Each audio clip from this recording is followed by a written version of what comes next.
Terima kasih buat para komentar-komentar dan yang sudah nonton. Penjara pasti kita tidak asing lagi mendengar nama itu. Ya, kalau diteliti penjara itu sudah ada pada abad sebelum Masehi. Kalau dilihat dari sudut pandang agama, penjara pertama kali ada dalam agama Islam. Dari sejarah peradaban Islam, penjara itu sudah ada pada masa Nabi Muhammad SAW. Penjara adalah bui atau lembaga permasyarakatan, adalah fasilitas negara yang dimana merupakan tamuat seseorang untuk ditahan secara paksa dan lepas dari kebebasan apapun di bawah otoritas negara, atau lebih dari 9 juta orang di penjara di dunia ini. Kali ini kita akan membahas tentang salah satu penjara terkejam yang ada di zaman penjajahan di Indonesia. Penjara bawah tanah Museum Fathahillah menyimpan banyak misteri kuno pada masa pemerintahan Hindia Belanda. Bangunan ini merupakan tempat eksekusi hukuman mati ribuan orang Tionghoa dan seseorang pemberontak bernama Pieter Evertvet berserta rekan-rekannya merenggang nyawa digantung di sini. Pada penjara tersebut juga terdapat rantai batu yang berbentuk bulat dan besar. Konon, ini merupakan borgol untuk para tahanan.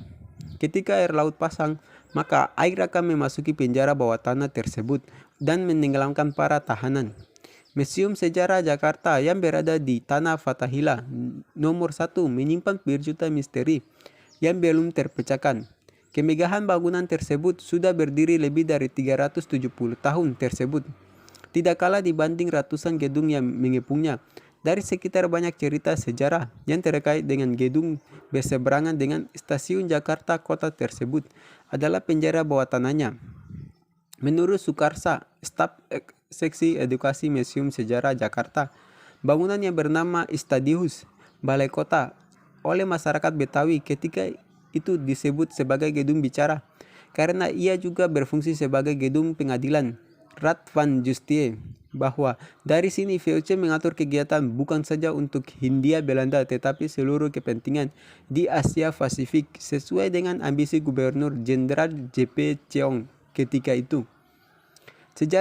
Sejarawan Alwi Sahab menceritakan di balai kota ini, pahlawan nasional Pangeran Diponegoro pernah dipenjara selama 1,5 bulan sebelum ia diberangkatkan ke Sulawesi. Setelah ditangkap di Magelang, ia berkata, menyaksikan penjara yang terletak di lantai bawah gedung tersebut, hati kita dibuat bergitik. Penjara itu berukuran 3 kali 6 meter, tingginya hanya 170 cm. Terdapat 5 ruangan penjara di situ. Untung Surupati juga pernah meringkut di penjara bawah tanah tersebut, kata Aba Alwi Sahab. Tapi kata Aba Alwi melanjutkan, untuk Surupati berhasil melarikan diri karena dibantu kekasihnya Susanne, seseorang Belanda yang berpihak kepada perjuangannya. Pahlawan wanita dari Aceh, Cut Nyeidien, juga pernah dipenjara di sana pada tahun 1902. Tapi penjara Cut terpisah dari tempat pria. Ada penjara khusus untuk wanita, ujar Aba Alwi. Aba Alwi merawitkan narapidana yang dipenjara hampir tak tahu waktu siang dan malam. Sama-sama gelap.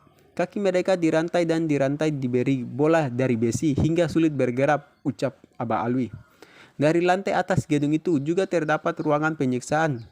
Karena itulah ketika pasukan Mataram pada awal abad ke-17 menyerbu gedung yang merupakan lembaga kekejaman kolonial Belanda ini, mendapat gempuran yang hebat dari tentara Mataram. Pada 8 Oktober 1940, ketika terjadi pemberontakan orang-orang Cina di Jakarta, di gedung ini dijebloskan sekitar 500 tawanan Cina. Hanya 2 hari setelah ditahan, Gubernur Jenderal Belanda Fritz Kenier memerintahkan untuk membunuh mereka semua. Di samping itu, dia juga memerintahkan membunuh ribuan penduduk Cina yang ditahan di rumah sakit. Pada peristiwa ini, tidak kurang dari 10.000 orang Cina terbunuh, kata pria berusia 80 tahun tersebut memaparkan Alwi Sahab. Karena itulah di Jakarta, kota hingga sekarang ada daerah Angke. Nama Angke berasal dari bahasa Cina. Ang artinya darah dan bangkai. Ribuan Cina yang terbunuh itu tinggi 1 meter untuk ruang tahanan wanita dan tinggi 1,7 meter untuk ruang tahanan pria.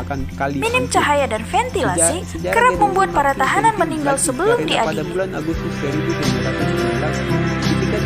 Dan juga tentunya penjara bawah tanah yang menyeramkan. Serah terima dilakukan di gedung ini pula, ujar Abang Ali.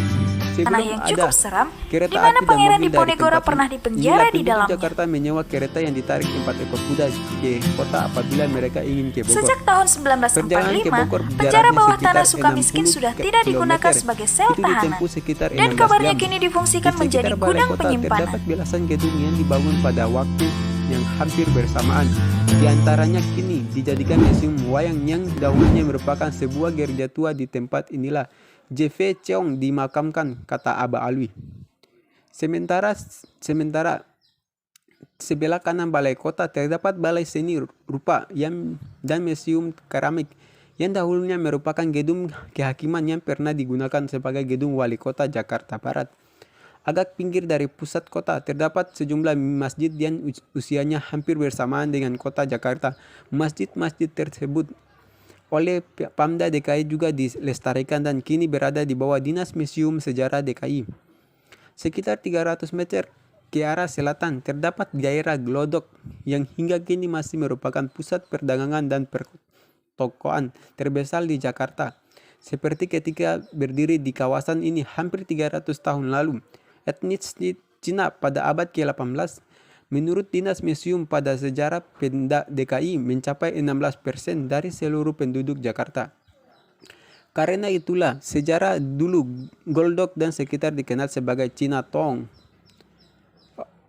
Oke, semua para komentar-komentar yang sudah nonton, ayo nonton ini. Jika kalian ada referensi cerita atau pembahasan sejarah atau berita yang ingin saya bahas, silakan cantumkan di bawah kolom komentar. Insya Allah nanti saya baca dan saya akan bahas. Terima kasih dan wassalamualaikum warahmatullahi wabarakatuh.